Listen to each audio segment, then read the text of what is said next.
It's the Real News Network. I'm Sharmini Pires coming to you from Baltimore. Violence flared up again in Venezuela on Wednesday and Thursday when at least 7 people were killed in 48 hours. The opposition has been calling for a new wave of protests and street blockades throughout the country, enticing and escalating the violence that the government is responding to. These renewed protests are also taking place just days after President Maduro said that he had foiled a coup attempt on the day that a police officer stole a police helicopter and dropped grenades and fired shots at the building of a Supreme Court. While this is going on, the National Electoral Council is engaged in preparations for a National Constituent Assembly to rewrite the Constitution. Delegates will be elected on July 30th. The opposition, though, has vowed to boycott the vote. Joining us for an update on these and other recent developments in Venezuela is Lucas Koerner. Lucas is a writer for the website venezuelaanalysis.com and a master's student at Venezuela's Institute for Advanced Studies. I thank you so much for joining us, Lucas. Great to be here, Sharmini. So, Lucas, first of all, tell us what the situation is like in Caracas. Based on some reports, it sounds like the city is under siege, especially recently in the last 48 hours. What is it like on the streets? I can say that Caracas is probably, at least the western part of the city, is a lot calmer than other cities of the country right now. On Wednesday, I went to pick up my father from the airport and to take him to the eastern part of the city, and we were almost trapped in the east because of, it was a day of nationwide opposition barricades, and it was almost impossible to get out because all the major highways and a lot of just the smaller streets were barricaded by groups of, 5 to 10 to maybe 20 or 30 maximum protesters with, police often looking on, local police in these wealthier eastern municipalities just completely, tacitly supporting these protests by not doing anything. So in the western part of the city, it's definitely calmer, though. And since Tuesday, you have seen some more unrest in some of the barrios, but nothing in comparison to what you've seen in Maracay, in Aragua, where you saw Monday night, massive looting. You saw 68 businesses looted. You saw attacks on numerous public institutions, left-wing political party offices, and then Barquisimeto, our reporter who lives there, has also reported last night significant looting within her neighborhood and other areas of the city. So there's definitely the epicenters of, and again, I think we should stress that these are the same epicenters of violent arrests continue to be, Aragua, state of Aragua, Miranda, Lara, and in this moment, those are the major areas. And most of the rest of the country is actually not, facing this kind of violent arrest that we're seeing here. Right. And the death toll is obviously continuing and escalating. What are the numbers like, and who's largely responsible for these deaths? Well, the total number is up to 93 now after 7 people died in the course of 48 hours. The vast majority of the deaths are, they're unsolved, they're yet to be solved, given that it's just, there are so many incidents. But I can say that the vast majority of people killed are not protesting, but they're people who are bystanders that are killed in a variety of contexts. All the people who were killed in the past 48 hours, none of them were killed by security forces that we know of.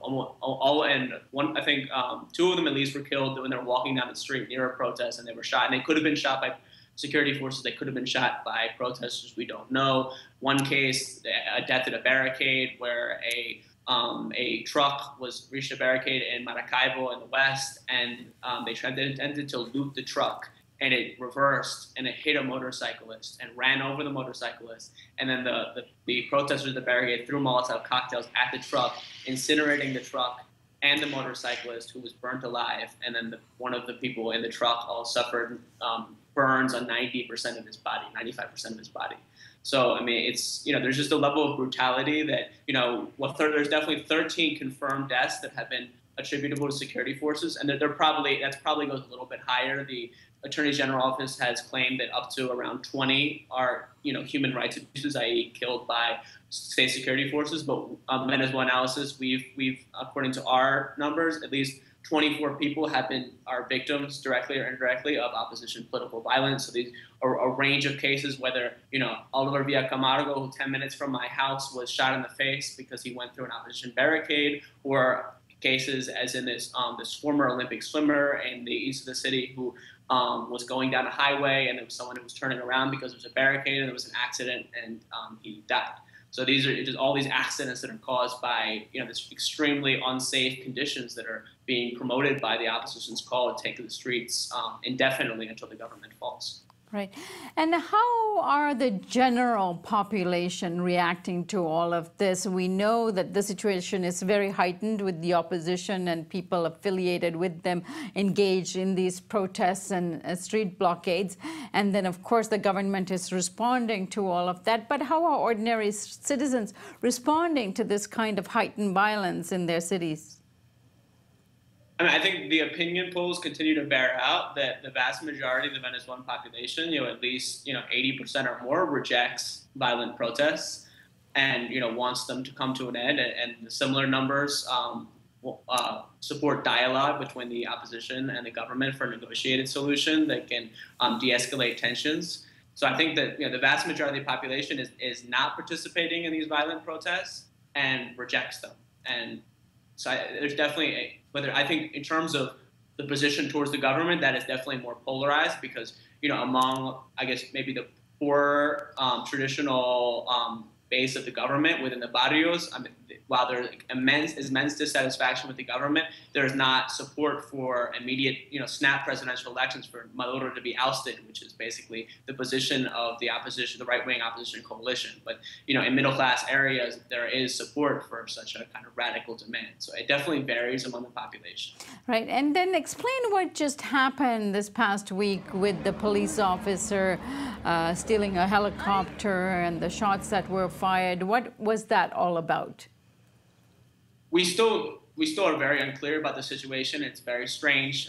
This former special investigative police officer and pilot head, who was part of the this police body's aerial brigade, he stole a helicopter from the Francisco Miranda Air Base in eastern Caracas, and he published a video on Instagram at the very same time as he launched an attack on the Supreme Court and the Justice Ministry, dropping grenades. And in this video, he invoked Article 350 of the Constitution, which justifies civil disobedience against in the face of democratic rights and human rights being trampled. And he basically called upon the military to take up arms against the government. And while it's unclear whether this is part of a larger conspiracy within the armed forces, or if he has links to the opposition, he has espoused demands that are consistent with the opposition's program, that the opposition has continually invoked Article 350 to justify its protest, and they've continually called for the military to take up arms against the government, as recent as last month when Leopoldo Lopez, the jailed opposition leader, who was leader of the last round of protests like this in 2014, he called upon the military to revolt. So the opposition has refused to condemn the helicopter attack and has simply just suggested that it's a false flag operation or that it didn't happen. So I think it's very confusing situation, and very jarring that you can see this kind of terrorist attack on a public institution, right, very close in the middle of Caracas. And what do we know about what Maduro said in terms of a foiled coup against him? And also he made a very strange statement last week in relation, saying what we cannot achieve by way of the ballot box or the vote will achieve with guns. What was that about? I think the first, with regard to the coup, I think he called the helicopter attack a coup attempt, and particularly because the Oscar Perez, the author of the attack, he said that he was acting on behalf of a coalition of civilians, military officials, and police, and we don't know if that coalition exists. I mean, sources within the military, completely unconfirmed, have told me at least that there has been an uprising of a part of the army, though it's very unclear. In terms of Maduro's statements that were actually made before the coup, I think that they kind of testify to the extremely polarized and dangerous, character of the current standoff in Venezuela, in which it's a zero-sum game in which the opposition seeks to take control of the government and effectively roll back all the gains of the Bolivarian Revolution, and perhaps use the repressive apparatuses to go after Chavistas and ensure that teach people a lesson for having dared to challenge the traditional powers, dominant classes.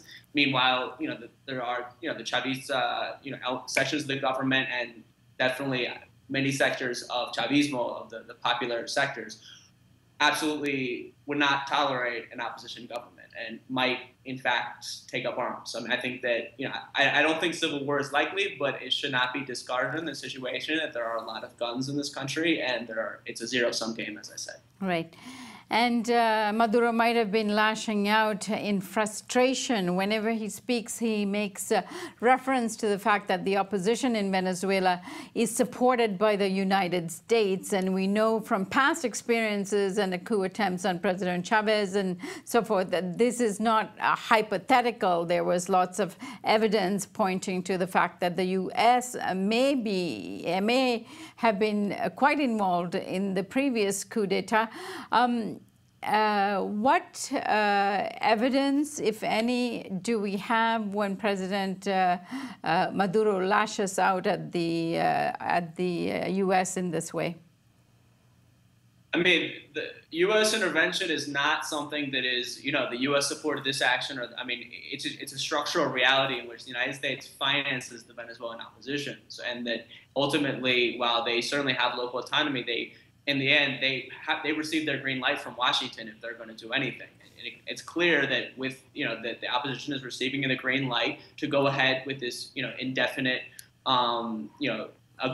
aggressive posture to maintain in the streets, no matter what, until the government falls. The Trump administration has given them the green light, and that's a change from the Obama administration, in which Tom Shadden from the State Department was attempting to promote dialogue. So just. It just goes to show you the fact that the United States has not condemned the helicopter attack, and it hasn't even referred to it. It's absolutely preposterous, given that in any other country you have a terrorist attack, and usually the whole world and the majority of pundits come out and condemn it, but it happens in Venezuela, and it's just dismissed and written off as an invention of a figment of Maduro's imagination. Right. All right, Lucas, I thank you so much for coming on The Real News and giving us a status update on developments there, and look forward to having you back very soon. Thank you so much. Thanks for having me, Sharmini. And thank you for joining us here on The Real News Network.